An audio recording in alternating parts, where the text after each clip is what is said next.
The Siege from 2023. A professional hitman has to help save a woman in danger. How original. Theme song. Kyle's Reviews! Kyle's Reviews!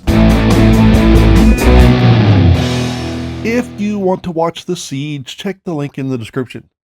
So, this is another movie starring Daniel Stitzen, who was in Last Man Down, which I liked, even if it was a little bit old-fashioned. Well, The Siege is even more old-fashioned.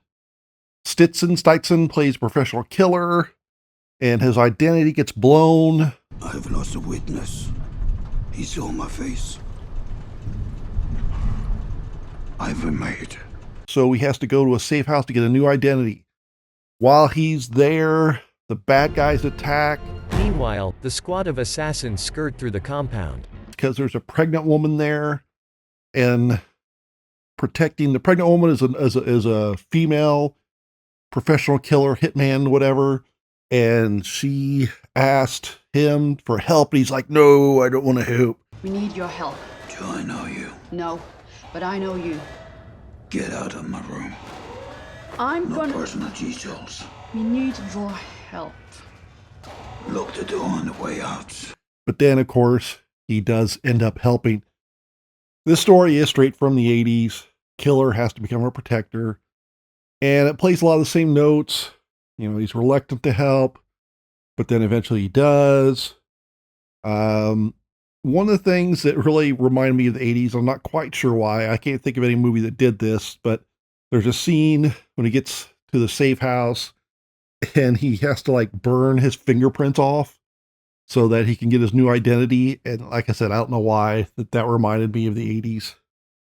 One of my favorite interesting parts, the funnest parts, was early on there's a subplot with these couple of lab geeks flirting, and that's adds some lightness, even though the guy seemed kind of old for the girl.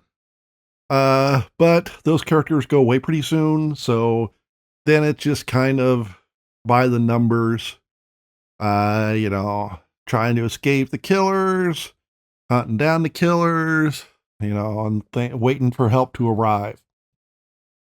After the lab geeks go away, the film plays it pretty straight, and it really does suffer for that.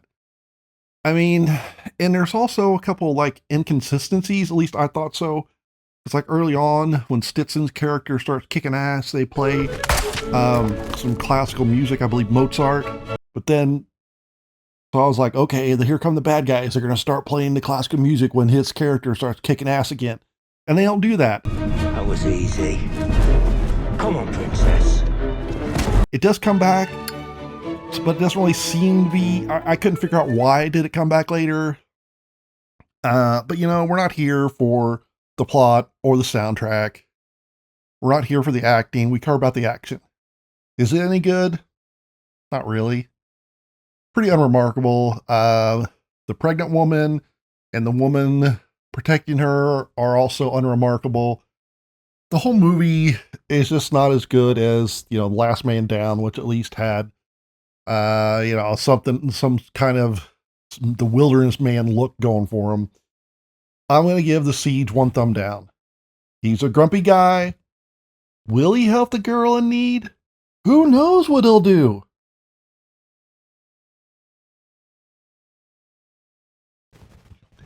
You know what you'll do? You'll like and subscribe. Hit that bell.